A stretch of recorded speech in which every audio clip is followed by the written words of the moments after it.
كثير مبسوطة أنا اليوم إني عم بحكي معكم that I will be sharing my work with you here in Amman. It's actually my first time speaking publicly about my work in Amman. It's a very exciting moment for me. So my talk basically is entitled Rethinking Permanence, the Architecture of Circularity. And I have two works that are actually in the lab as part of the إعادة الفنون exhibition. So I would encourage you to see the work, especially the photographic work, after this lecture is over.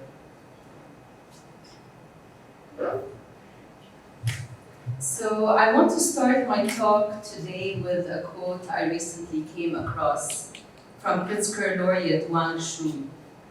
He said, "A lost tradition means a lost future." These few words epitomize the beliefs that have been at the core of my practice for as long as I can remember.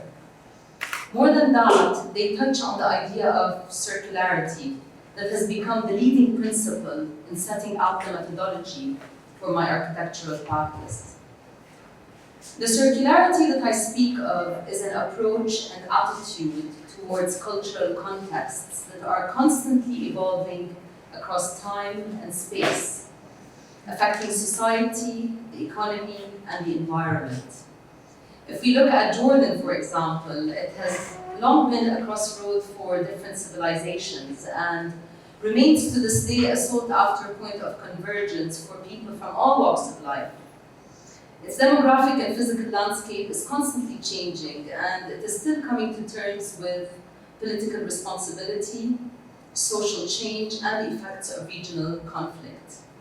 This change is further being dictated by other global factors like technology, climate change, the pandemic, and the list goes on. So how does one respond to these ever-evolving changes?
So how does memory become artifact? This is because my practice is built on an inquiry and a series of questions. This was kind of like one of the first questions that I reflected on and kind of pulled me through my other works. And so when I began to shift my career from one that is office-based and detached to one centered around community, memory, and cultural empowerment, I began to look at these two artifacts that I inherited from my family in a new way. This photograph of my great-grandmother, who was a Bedouin weaver and homemaker, and the rug that she hand-wove is a cultural heritage resource that not only carries ancestral knowledge, but strengthens the sense of who we are. While each Bedouin tribe has distinct designs that mark the weavings, each piece is infused with an individual memory, that of its own maker, history, and context. Colors and pattern, this particular rug is characteristic of the holy town of Madaba, a place in Jordan that dates back to the Middle Bronze Age and that's mentioned in the Bible. In Jordan, rugs continue to be woven by Bedouin women on traditional ground looms, constructed of stones, sticks, and other available materials. This ancient cultural technique of making textiles helped Bedouins adapt to their environment and ensured survival. But today, weaving as a way of life is slowly vanishing as Bedouin tribes leave the desert for a more settled urban existence. But the handmade objects of the past hold within them collective traditions as well as tangible forms of memory. Through the two artifacts I inherited, I bring my great-grandmother and my Bedouin heritage to life, keeping her memory alive and preserving the stories of the past. So when I reimagined my great-grandmother's rug, I saw both its pattern and her image merge into a new composition that tells the story of a fading tradition. In my own temporal looping back and forth between different media and stitch patterns, it became as much an exercise in preserving traditional weaving patterns as it was marking my own interpretation onto this memory. This act of reinterpretation here allowed me to symbolically link the hands that pass down our heritage and tell the story of my ancestors. It gave me a way to reconcile the rhythms of my past within my present and future realities, not through nostalgic reiterations, but through an active recreation of it. So this was the departure point for me to go back to my origins and look for ways to repurpose tradition to address current issues about how we're dwelling in the 21st century condition. Is architecture a social technology? My research into my origins were carried through a new project where I began reflecting on my family's history of displacement, on shelter building practices, and how our built environment responds to various forms of displacement. It also prompted me to rethink my role as an architect and consider how to use existing knowledge to address contemporary crises like the sprawling displacement crisis. At the height of the Syrian conflict in 2013, I saw firsthand how displacement camps are uninviting environments that fail to foster any form of social interaction. Made up of temporary structures which follow dysfunctional systems of construction, they are too rigid to accommodate different scales of function, and they do little to support the host communities, which desperately rely on them. So I developed the first iteration of the project, Weaving a Home, an ongoing development of performative structural fabrics and an exploration of the social implications of creating homes for displaced communities. The project was inspired by Bedouin tribes, by the Bedouin tribes' traditional building practices, where they travel across the desert setting up fabric structures that have a conscious, responsive, and nimble relationship to the environment at their core. So instead of building a temporary structure or a product which cannot be transformed into a home because of its unsustainable infrastructure, my design became the first step in a journey of working on what I no longer see as purely a physical space, but as a social technology that adapts and responds to local contexts and needs. The geometry of my configuration capitalizes on the performative capacity of pre-stressed radial rods linked together to form a stable and durable membrane enclosure. The technical fabric integrates water collection, harnesses renewable energy, and allows for controlled ventilation, providing many of the comforts of a dignified contemporary life. The resulting lightweight structure is resilient and collapsible, and proposes a solution that does not impose shelter on communities, but develops them hand in hand with communities for whom these shelters will become homes. So this participatory process of making really enhances skills, and it transfers crucial knowledge and traditions across generations and cultivates well-being. So how can we revive traditional knowledge systems to innovate new material technologies? As a communal expression of what the weaving of home tent has the potential to become, the call to conserve our cultural heritage through collective building processes manifested itself through a separate yet interlinked program. My project, Meeting Points, synthesizes traditional Bedouin tent-making construction, contemporary design practices, and community participation within a new cultural form. Through this project, I worked with 58 rural and Bedouin communities around Jordan, 40 of whom were women. Together, we created a three-dimensional handcrafted tapestry that draws on the environmental rootedness of Bedouin social practice and knowledge. One that makes crucial use of the relationship between mind, body, and hands.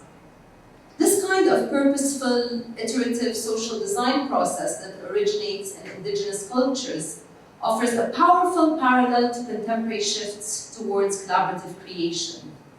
And throughout the process of designing this material system, I saw how embodied approaches to making have been increasingly lost to industrial modes of production, and how, in many ways, our concept of technology has narrowed alongside that transformation.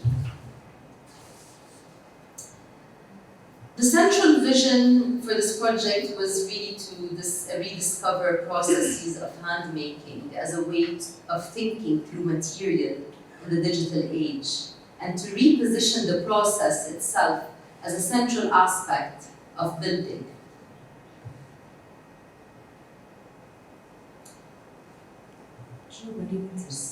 Meeting Points recognizes that the preservation and evolution of traditional tent-making craftsmanship through innovative and contemporary approaches can be used to foster social empowerment and cohesion in Jordan's increasingly rich demographic landscape. With these meeting points of different influences and methodologies, the architecture of today can adapt and respond to local contexts and needs. Through active engagement with materials, technologies, and forms, we can create new spaces that support the thriving of the human spirit and its environment. The future advancement of Meeting Points as a communal architecture program is for it to become a flagship for how architecture and design processes can act as instruments for social change. A new consciousness attributed to not only what we design and build, but how we choose to design and build.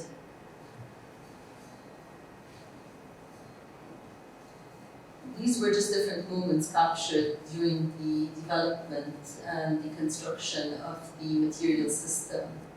And of course, like I personally navigated through different spaces, from being on site, working with the Bedouin women into processing the material themselves, to working in my own studio and being an architect, I would say, in my own space, building models and doing drawings. And I think this whole movement between these different spaces is kind of like what characterizes and what defines my practice.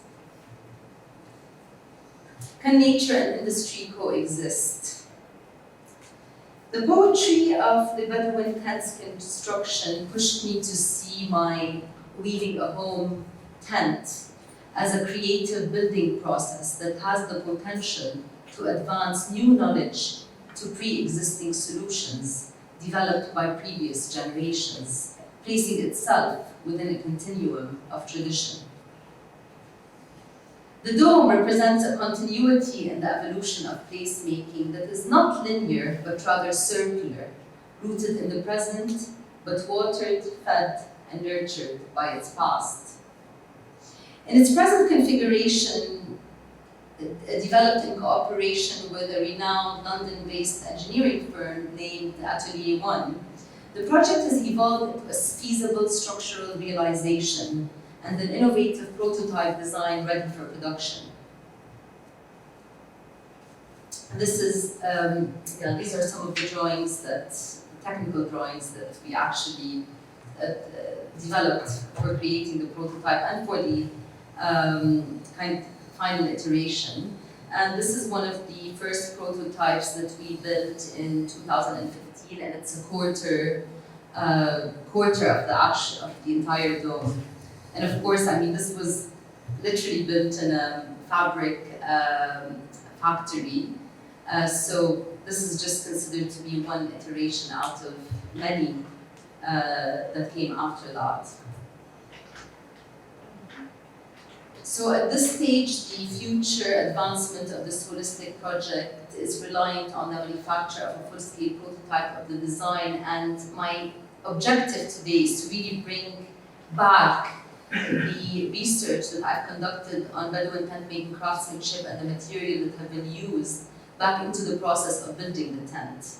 And in the meantime, I continue to build prototypes at different scales and placing them in different spaces to engage in a wider discussion about shelter and human creativity. This model was part of an exhibition in Madrid. It was part of an exhibition about Buckminster Fuller, and it's currently on loan at the Science Museum in London. It will be touring the world for about 6 years. So I think this is kind of like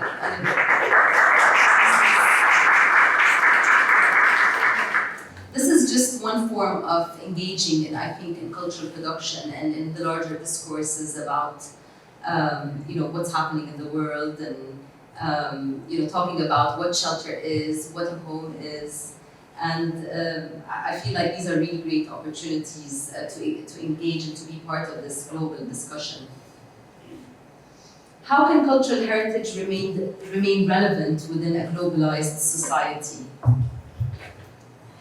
In continuation of my desire to provide more structural contexts where communal building and cultural practices can take place through a repurposing and adaptation of cultural traditions, I decided to establish a cultural, or what I call a cultural shell, in the heart of Amman, within one of its many abandoned buildings. In a 170 square meter site that's basically constructed in 1949, I crafted a cultural experience program that aspires to interrogate the versatility of such abandoned spaces and to invert the usual spatial task of program seeks building into building seeks program. And this is how Al-Mamar was born. And what I want to explain here is that usually, we come up with a program, we want to create an event, or we want to build a restaurant, and we look for the building to accommodate that program. And what was special about this building was I used this shell in order to allow it to interact with the community and ultimately tell me what it wants to be and what it wants to become. So this is what I mean by this idea of program seeks building versus building seeks program. And sometimes I feel like you have to have a rapport with these kinds of abandoned spaces rather than impose, programs that really have nothing to do with the space and its history and its memory. So what we did was the program presented a series of interactive exhibitions and events within the cultural shell. From culinary experiences to interactive exhibitions and events, Al-Mamar began to reflect on the evolution of traditional values, critical arts practice, and the notion of transience within the context of Jordan. It became a channel linking past and future, tradition and modernity, a reconstruction and repurposing of an impermanent yet culturally rooted space that had adapted to the current urban fabric, becoming once again an active part of the total cityscape. So the sea of vacant and abandoned sites across the city offers countless opportunities to unravel the city's memory, while offering tangible resources for experimentation and innovation. And so for me, I think this building and the programs that it had was really a prototype and demonstration for what these abandoned spaces could be, how they could be utilized. And it talks about this whole idea of adaptive reuse. And I think what was really satisfying and wonderful with hosting these kinds of experiences is that we genuinely received people who were influenced by the space and who owned buildings that they wanted to demolish, but ultimately this space really inspired them to kind of see these abandoned spaces in a very different way.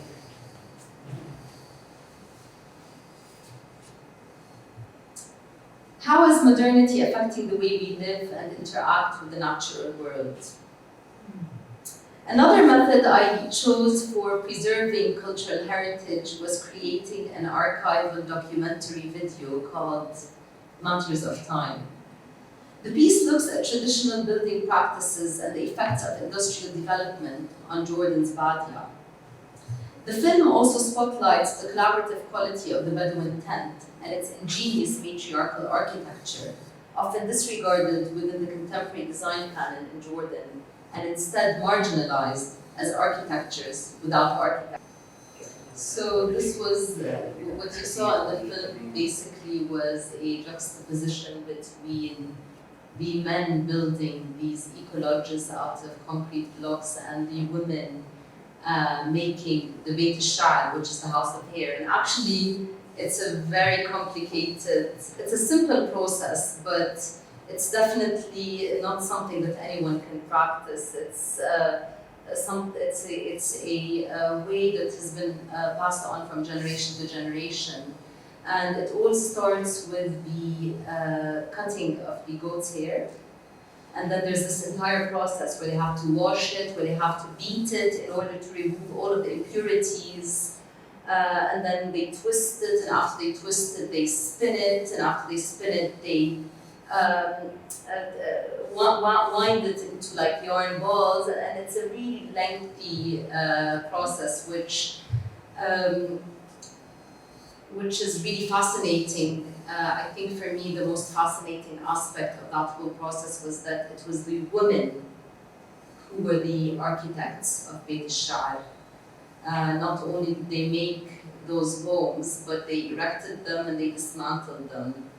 And so it's the women that are the invisible, what I call the invisible architects. And the tent becomes this kind of matriarchal architecture that really reflects the maker.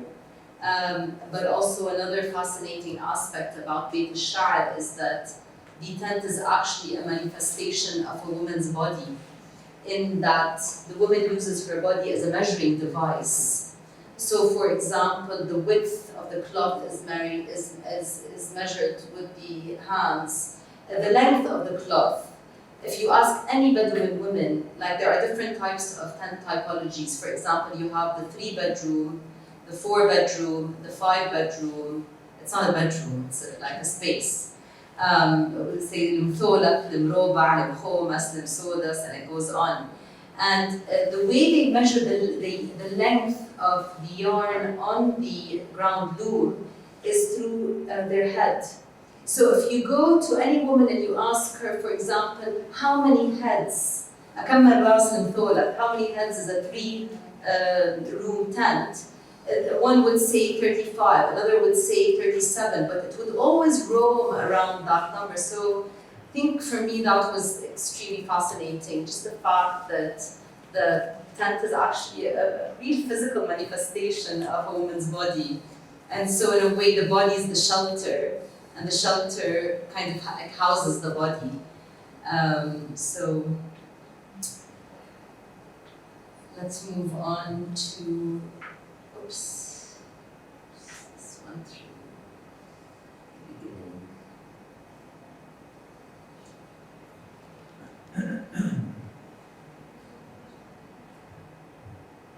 How can we break, that's the last question today, within kind of the scope of the works that I've been doing, is how can we break free from the constraints of the building industry and the architectural profession? And I have to say something that since the beginning, I've always tried to break away from conventional architectural practice. I did practice architecture in an office and in more commercial, I would say, settings.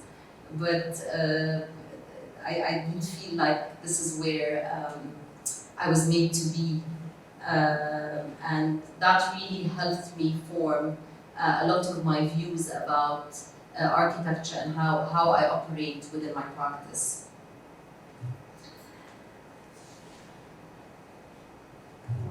So the body has now become populated with new concrete structures that settled into the landscape previously inhabited by Beit al-Sha'b and mobile tent structures. This shift towards rapidly changing modern conditions driven by phenomena like climate change and tourism has manifested in towns consisting of a dilapidated collection of concrete block houses and remnants of tents that were constructed by the women. And so in all of these images and in these conditions, you start seeing this merging between the concrete and the fabric that the woman wove. And for me, this is really such a strong reflection of the time that we're living in, of this unique moment in history, of the transformation from indigenous ways of building to more urban settlements and industrialized ways of existing.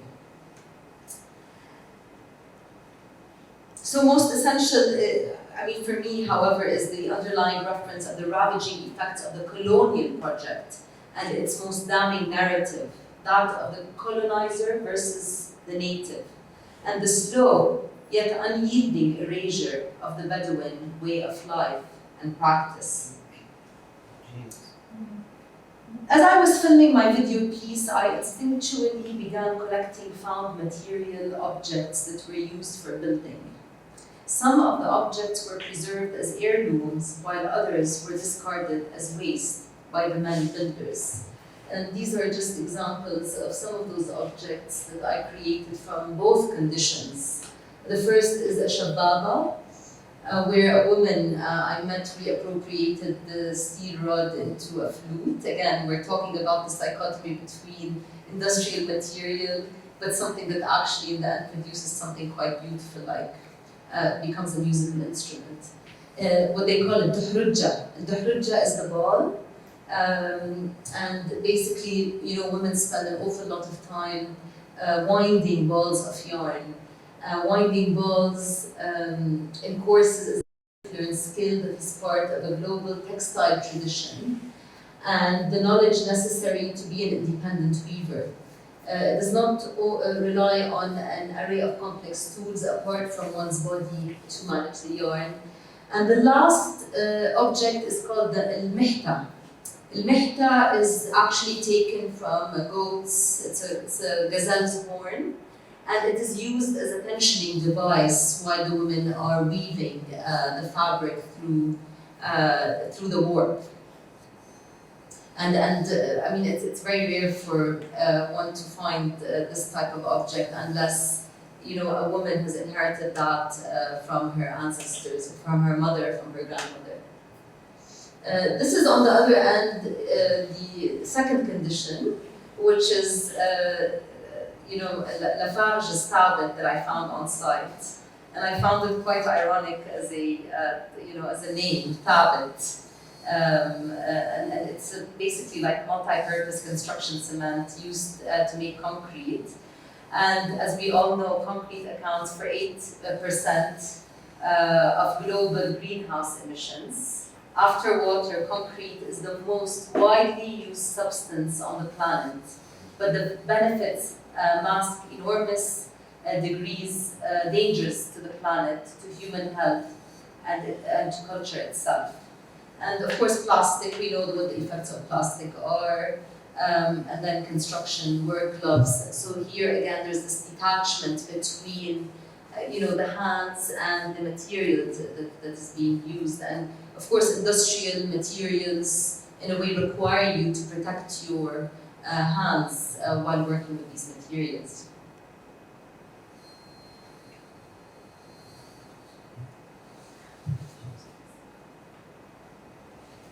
So steel and concrete structures have obscured the architectural, cultural significance of the Bedouin's tent habitation and its continuing reconstruction and maintenance.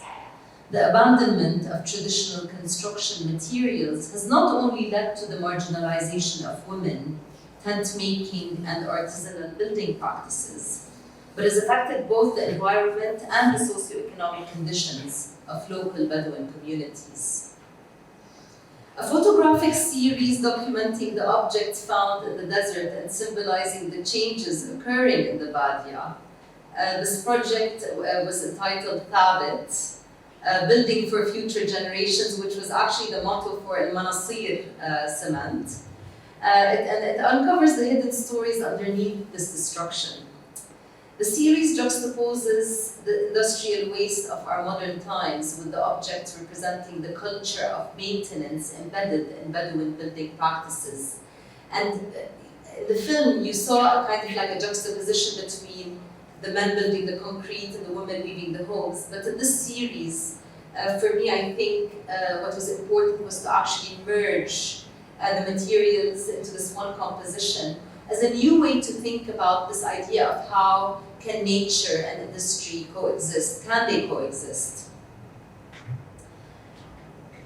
But this is also evidence of the phenomenon of hybrid architecture that's emerging within these communities where traditional tent structures have begun to incorporate concrete and other modern building materials, like fake grass, for example, in their interior.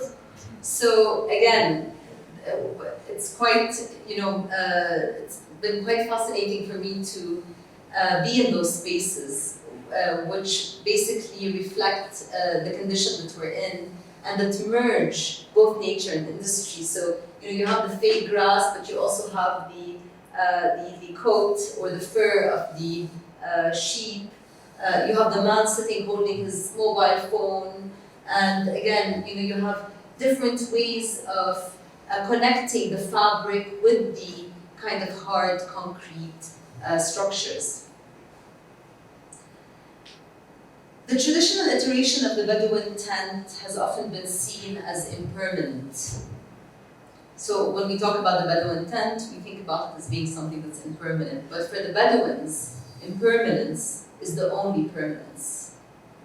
It is the only constant. What is permanent is the ability to adapt to the changing environment, whether that's to changing climate conditions or the urbanization of their built environment. Through my work, I've been examining the notion of architectural permanence as a way to move beyond physical and material properties of architecture and focus upon the cultural and ecological implications of architectural intervention. Rather than searching for longevity in physical structures, what I seek is longevity in the process of cultural empowerment. In the past, architecture responded to the climate and was a reflection of the environment it existed within. Constructing was a social activity, and so people maintained and took care of buildings as part of their responsibility towards their living spaces. And I think that notion needs to be brought back into our building culture and revived within contemporary building methods. The challenge is in maintaining our cultural heritage within this liminal space in a way that can help bring a more holistic, circular approach to our contemporary design methods. Understanding the complexity behind the joining together of past and present, which has manifested in the landscapes of the Badia and in the hybrid building structures erupting in its desert, is key to building a sustainable future for placemaking. It's not about making permanent what's impermanent, whether that's the Bedouin tent structures or striving to make concrete structures more rigid and permanent, but about creating structures that can adapt to different contexts and become a living and breathing part of their environment. Rather than leaving permanent negative impacts on the land and environment where they're discarded, they use regenerative materials and natural resources for a more positive impact. And this can only happen, I think, through a constant questioning of how contemporary building practices can evolve and adapt to the current contexts and problems facing the world. What valuable resources are there that can be used? Resources, of course, that don't have ecological and social consequences. We must, of course, also assess the efficiency and the use of traditional construction methods and its role in today's built environment and current demands. So it's very easy for us to say, again, this is why I constantly say my approach is not a nostalgic one. I'm not proposing going back to these ways of living. But it is our responsibility in order to create meaningful refinements in the building industry to understand traditional methods of building and to utilize, I would say, new methods in order to advance these traditional methods.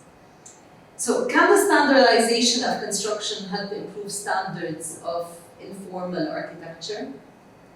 As a reflection of the world around us, architects must approach their creative processes through an evolving lens. The creative compass that I showed you at the start of the lecture serves as a great example of how to approach building and dwelling in the 21st century. Not through a linear path that assumes a singular model for development or progression, but through a more circular approach that embraces methods of research, archiving, questioning, and experimentation. Thank you.